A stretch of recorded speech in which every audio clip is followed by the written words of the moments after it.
மேடையில் இருக்கும் பெரியோர்களே, தாய்மார்களே, வாசக பெருமக்களே, உங்கள் அனைவருக்கும் முதலில் என் வணக்கத்தை தெரிவித்துக் கொள்கிறேன். திருமதி ராஜேஸ்வரி அவர்களின் பேச்சில் பொடி மட்டுமல்ல வெடியே இருக்குமோ என்று நினைத்து நானும் உங்களோடு ஆவலாய் காத்துக் கொண்டிருந்தேன். ஆனால் அவர்களோ வெடிக்கு பயந்து தன் பேச்சையே முடித்துக் கொண்டு விட்டார். என் கணவர் இந்த விழாவுக்கு வர வேண்டும் என்று மிகவும் ஆசைப்பட்டார். ஆனால் நான் தான் வர வேண்டாம் என்று சொல்லிவிட்டேன். என் பேச்சை கேட்டு அவரும் இந்த விழாவுக்கு வரவில்லை. இதிலிருந்தே தெரியலையா அவர் என் கட்டுப்பாட்டுக்குள் தான் இருக்கிறார் என்று? புருஷனை கைக்குள் போட்டுக் கொள்வது எப்படிங்கிற காவியத்தை நான் வெறும் கற்பனையாக எழுதியிருக்கிறேன் என்று நீங்கள் நினைக்க கூடாது. 25 வருடங்களாக என் கணவரை எல்லா விதத்திலும் என் கைக்குள் போட்டுக்கொண்டு அவரை ஸ்ரீராமனாய் இந்த உலகத்திற்கு காட்டிய பிறகுதான் நான் இந்த மகா காவியத்தை எழுதியிருக்கிறேன். ஏண்டா பேக்கு, ஏண்டா வண்டி நிறுத்தின? Speed breaker sir.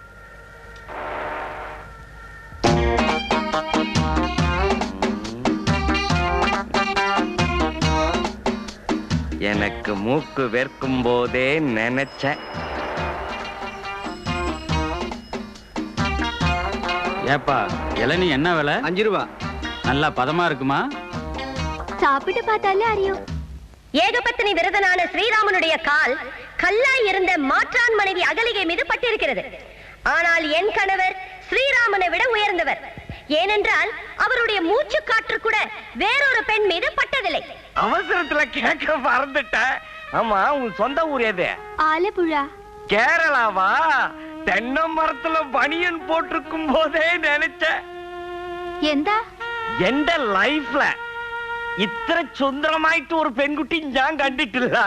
நீங்களும் மலையாளியோ? அல்ல, முக்கியமான நேரத்துல மொழி பிரச்சனை வந்துடக்கூடாது பாரு, அதுக்குத்தான் தேசிய மொழி எல்லாத்தையும் கத்துக்கிட்டு இருக்கேன்.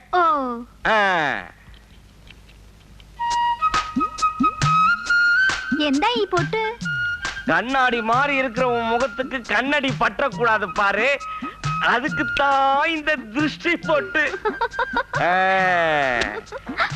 இப்படியே போகாத, சட்டைய மாட்டிக்கிட்டு போ. வர்றேன். பாவாட வேணும், மேலாட வேணும், பஞ்சார பனங்கிலிக்கு இக்காந்த கரலில் உம்மாண்டம் பொருளில் முத்தானம் நீ நமக்கு. என்ன முதலாளி, இன்னைக்கு ரொம்ப குஷியா இருக்கீங்களே? குஷி படுத்திட்டா. ஓஹோ, அதுதான் கட்டு கட்டா பணத்தை அள்ளி கொடுத்தீங்களா? அதுவா, எங்க பரம்பரையிலேயே நாங்க அப்படித்தான் செய்யறது வழக்கம். பரம்பரையிலேயாவா? நீங்க கேரா பிளாட்ஃபார்ம்னு அம்மா அடிக்கடி சொல்லுவாங்களே. நாங்க அப்படி கொடுத்ததுனாலதான் பிளாட்ஃபாரத்துக்கே வந்தோம். அது சரி முதலாளி, ரொம்ப நாள் எனக்கு ஒரு சின்ன சந்தேகம். என்ன சந்தேகம்? எல்லா ஸ்பீடு பிரேக்கர்களுக்கும் பொட்டு வைக்கிறீங்களே, அது ஏன் முதலாளி? எலெக்ஷன்ல ஓட்டு போடுறப்போ விரல்ல மை வைக்கிறாங்களே, அது எதுக்கு? ஒரு தடவை ஓட்டு போட்டுவேன், மறுபடியும் ஓட்டு போடக்கூடாதுன்னு தான். அதான் என் விஷயத்திலையும். அகில இந்திய பெண்கள் முன்னேற்ற சங்க வடசென்னை கிளை அனுப்பிய வாழ்த்து, கோவை மாவட்டம் மாதர் சங்கம் அனுப்பிய வாழ்த்து, சேலம் மாவட்டம் விதவைகள் மறுவாழ்வு சங்கம் அனுப்பிய வாழ்த்து. அது சரி, இந்த சங்கத்துக்கெல்லாம் நான் தலைவியா இருக்கும்போது எப்படி இவங்க எல்லாம் அனுப்பாம இருப்பாங்க? இவங்க எல்லாம் அனுப்பிடுவாங்க. எத்தனை மந்திரிங்க அனுப்பிச்சிருக்காங்க அதை சொல்லு முதல்ல. பழைய மந்திரி, புது மந்திரி, மொத்தம் சேர்த்து 64 பேர் மேடம். அது இருக்கட்டும், சீஃப் மினிஸ்டர் அனுப்பிச்சிருக்காரா? அவங்க டெல்லிக்கு போயிருக்காங்க மேடம். போனா என்ன, அவருக்கு பிஏ இல்ல? உடனே டெல்லிக்கு போன் பண்ணி அவர் ஏன் எனக்கு வாழ்த்து அனுப்பலைங்கறத கேளு நீ. கங்க்ராச்சுலேஷன். ஃபங்க்ஷன்ல தூள் கலப்பியாமே. உங்களுக்கு யார் சொன்னது? தியேட்டர்ல கூட்டம் இல்ல, பஸ்ல கூட்டம் இல்ல, கார்ல கூட்டம் இல்ல, ரோடே வெறிச்சோடி கிடக்குதம்மா. ரோட்டை பார்த்தா 144 போட்ட மாதிரி இருக்குது. நீ வாய் மூடுறா. ஃபங்க்ஷனுக்கு வாங்க வாங்கன்னு நான் உங்களை எத்தனை தடவை கூப்பிட்டேன், ஏன் வரல? ஜானு, நாங்க வந்திருந்தா உன் ஃபங்க்ஷனே நடந்திருக்காதும்மா. ஏங்க? இன்னைக்கு உன் ஃபங்க்ஷன் நடந்த அதே ஆடிட்டோரியத்துல நாளைக்கு மத்திய மந்திரிக்கு பாராட்டு விழாவா? இருந்தா என்ன? என்னம்மா புரியாத மாதிரி கேக்குற? மத்திய மந்திரி கலந்துக்கிற விழானா அந்த இடத்துல 24 மணி நேரத்துக்கு வேற எந்த ஃபங்க்ஷனும் நடத்தக்கூடாது. அந்த இடம் போலீஸ் பாதுகாப்புக்கு வந்துரும். ஏன்னா எவனாவது வெடிகுண்டு கிடிகுண்டு வச்சிருக்கானோன்னு சோதனை போடுவாங்க. எங்க உன் ஃபங்க்ஷன் நடக்க முடியாம போயிடுமோன்னு பயந்து கலெக்டர் கிட்ட போய், ஐயா ஐயா கலெக்டர் ஐயா, மந்திரி 5 வருஷத்துக்கு ஒரு தடவை தான் வர்றாரு, ஆனா என் பொண்டாட்டி எழுதின மகாகாவியம் 100 வருஷத்துக்கு ஒரு தடவை கூட வராது. நீங்க ஃபங்க்ஷனை கேன்சல் பண்ணீங்க. இந்த நாட்டு பொம்பளைகள்லாம் நாதி இல்லாதவங்க ஆயிடுவாங்க. அந்த பாவத்துக்கு நீங்க ஆளாயிடாதீங்கன்னு கலெக்டர் புடிச்சு கேச்சுன. காலையும் புடிச்சாரு. அதெல்லாம் சொல்லக்கூடாதுடா. என்னங்க நீங்க போய் அவர் கால்ல விழுந்தீங்களா? உனக்காக நான் எது வேணும்னாலும் செய்வேன் ஜானு. அப்படி விழுந்தும் அந்த கலெக்டர் ஒத்துக்கல. நல்ல வேலை, உன் அதிர்ஷ்டமோ என்னமோ, கலெக்டர் பொண்டாட்டி வந்தா அவ உன்னோட ஃபேனா, அவ உடனே ஓகேன்னுட்டா. அப்புறம் தானே உன் ஃபங்க்ஷன் நடந்துச்சு. என்னது கலெக்டர் பொண்டாட்டி அங்க வந்தாளா? ஆமா ஜானு. அவ தானே என் ஃபங்க்ஷனுக்கே தலைமை தாங்கனா. என்னது அவ உன் ஃபங்க்ஷனுக்கு தலைமை தாங்கனால? அப்ப அவங்களா இருக்கும் சார். ஓ அதுவா அவளா? ஜானு உன் ஃபங்க்ஷனுக்கு வந்தவ சிட்டிங் வைஃப், பவர் போனவா. அங்க வந்தவ ஃபிட்டிங் வைஃப், பவர்ஃபுல். அப்படியா? ஆமா ஜானு. இத போய் லேடிஸ் கிளப்ல யாருக்கிட்டையும் வளரி வைக்காத. அவங்க நம்மள தப்பா நினைச்சுக்குவாங்கடா. கரெக்ட் தாங்க. காலையில முதல் வேலையா எல்லா வண்டிக்கும் ஏர் செக் பண்ண சொல்லி நான் எத்தனை தடவை சொல்லியிருக்கேன். இப்படி நடு ரோட்ல வண்டி பஞ்சர் ஆயிருக்கு. ஏதாவது நடக்க கூடாது நடந்திருந்தா? நான் எல்லா வண்டியும் நல்லா செக் பண்ணி தாமா வச்சிருக்கேன். என்னையா பெருசா செக் பண்ண? வாங்குற சம்பளத்துக்கு ஒழுங்கா வேலை பண்ணு. நீ சும்மா ரெடி. இத பாரு, இன்னொரு தடவை இப்படி ஒண்ணு நடந்துச்சு, நான் உன்னை வேலையை விட்டு டிஸ்மிஸ் பண்ணிடுவேன். Be careful. சரிம்மா. போயா. நான் தாமா வண்டியை கண்ணா பின்னான்னு ஓட்டி லாடத்து மேல ஏத்திட்டேன். வண்டியில ஸ்டெப்னி வச்சிருந்தா நானே மாத்திட்டு வந்திருப்பேன்ல. சித்ரா, ஸ்டெப்னிங்கிற பேச்சுக்கே இடம் இல்ல. என்ன பொறுத்த வரைக்கும் வாழ்க்கையிலும் சரி வண்டியிலும் சரி ஸ்டெப்னி வச்சுக்க நான் அனுமதிக்கவே மாட்டேன். சரிமா. லுக்கே சித்ரா, நான் சொல்றது கவனமா கேளு. 60 வயசுக்குள்ள எந்த ஆம்பளை கிட்டையும் இறக்கம் காட்டக்கூடாது. ஏன்னா பால்ல இருந்து தயிர், தயிர்ல இருந்து வெண்ணெய், வெண்ணெயில இருந்து நெய் வர்ற மாதிரி ஒரு பொண்ணு ஒரு ஆம்பளை கிட்ட இறக்கம் காமிச்சா அந்த இறக்கம் காதலா மாறி அது குழப்பத்துல கொண்டு போய் விடும். அதனால ஜாக்கிரதையா நடந்துக்க. ஓகே, புரியுதா? போ. ஏன் நிறுத்திட்ட? Speed breaker sir. எங்கடா? பஸ் ஸ்டாப்ல. பஸ் ஸ்டாப்ல எல்லாம் நல்லபடியா தானே தெரியுறாங்க. அங்க ஓரமா ஒதுங்கி நிக்குது, அத பாருங்க.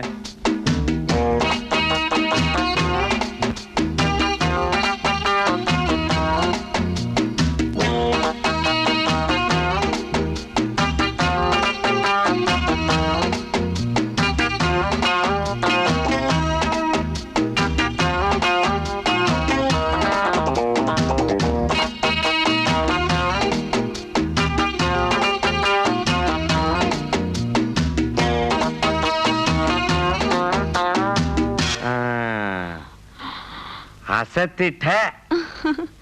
இப்ப டாஸ்திரம் பார்.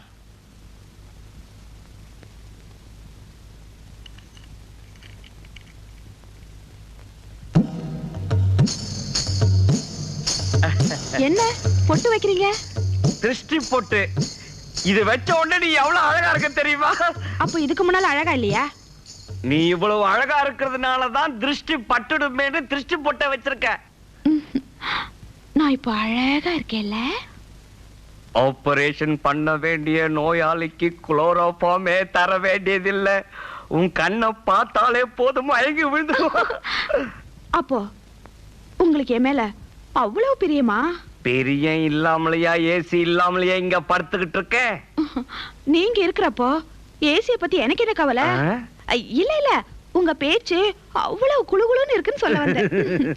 ஆமா, உங்களுக்கு என் மேல அவ்வளவு பிரியம் இருக்கிறப்போ ஏன் என்ன நீங்க 2ஆம் தடவை கல்யாணம் பண்ணிக்க கூடாது? தாஜ்மஹால பாத்திருக்கியா? அது எப்படி இருக்கு? பெருசா இருக்கு. பெரிய இருக்கு. தொழிலுக்கு தகுந்த ரசனை. தாஜ்மஹால் எவ்வளவு அழகா இருக்கு. அத போய் எத்தனை பேர் பார்த்து ரசிச்சிருக்காங்க. அங்க யாராவது குடியிருந்திருக்காங்களா? அப்போ என்ன பத்தி இவ்வளவு நேரம் புகழ்ந்ததெல்லாம் பொய் தானே? கபடி ஆடுறப்போ கபடி கபடின்னு சொல்லிக்கிட்டே ஆடினாத்தான் ஆட்டம் ருசிக்கும்.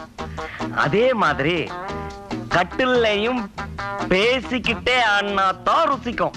ரொம்ப கரெக்டா சொன்னீங்க. கபடி ஆடுறவங்க ஒண்ணு அவங்க அவுட் பண்ணிட்டு வரணும், இல்ல அவங்க அவுட் ஆயிடணும். அப்பதான் ஆட்டம் இன்ட்ரெஸ்டிங்கா இருக்கும். நீதான் என்ன அவுட் பண்ணிட்டியே. ஐயோ, பணமா? எனக்கு பணம்லாம் வேண்டாம். உங்க சந்தோஷம் தான் எனக்கு முக்கியம். ஏன் சந்தோஷம் தானே உனக்கு முக்கியம். நீ இந்த பணத்தை வாங்கிக்கிட்டாதான் எனக்கு சந்தோஷம். முதலாளி, ஸ்பீடு பிரேக்கர் எப்படி இருந்துச்சு? அவ ஸ்பீட் பிரேக்கர் இல்லடா, ஸ்பீட் புரோக்கர். கொஞ்சம் ஏமாந்திருந்தா என்னையே முழுங்கி ஏப்பம் விட்டுட்டு இருப்பா. இனிமே வழியில லிஃப்ட் கேட்டா கூட வண்டியை நிறுத்தாத. Okay, no comments. நில்லுங்க. நீங்க கார்ல ஒருத்திய ஏத்திட்டு போனீங்களே, அந்த பட்டாம்பூச்சி யாரு? நான் எந்த பட்டாம்பூச்சியும் கார்ல ஏத்தலையே. போய் சொல்லாதீங்க, உங்க வேஷம் கலைஞ்சிடுச்சு. நீங்க ஒருத்திய கார்ல ஏத்திட்டு போனதை ராஜேஸ்வரி பாத்துட்டு எனக்கு போன் பண்ணி சொன்னா. அவளை பத்தி கேக்குறியா? அவ பேரு எது வந்தா எனக்கு என்ன? நீங்க ஏன் அவளை நம்ம வண்டியில ஏத்துனீங்க அத சொல்லுங்க. அவ எவ்வளவு ஒருத்தியா இருந்தா நான் பேச கூட மாட்டேன். அவ ஒரு பெரிய புத்தக ஏஜென்ட். தமிழ்நாட்டுக்கு மகாகாவியத்தை ஏஜென்சி எடுக்க வந்திருக்கா.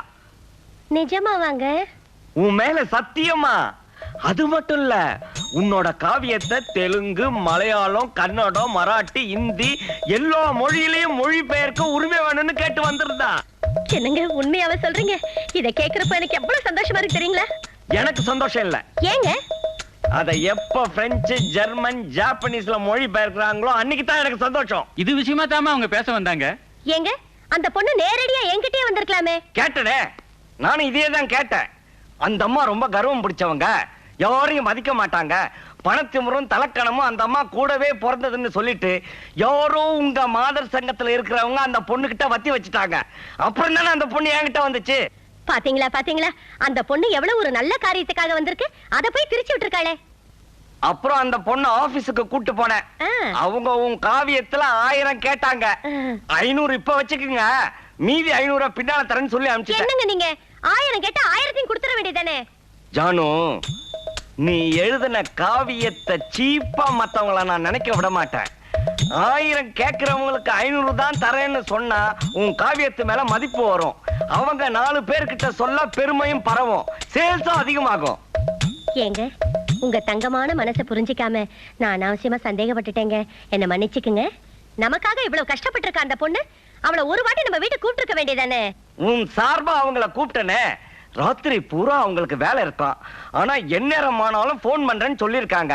அதனால நம்ம பெட்ரூம் பர்சனல் நம்பரை கொடுத்துருக்கேன். பாவங்க நீங்க, உங்களுக்கு என் மேல எவ்வளவு அக்கறை. சீக்கிரமா குளிச்சுட்டு சாப்பிட வாங்க.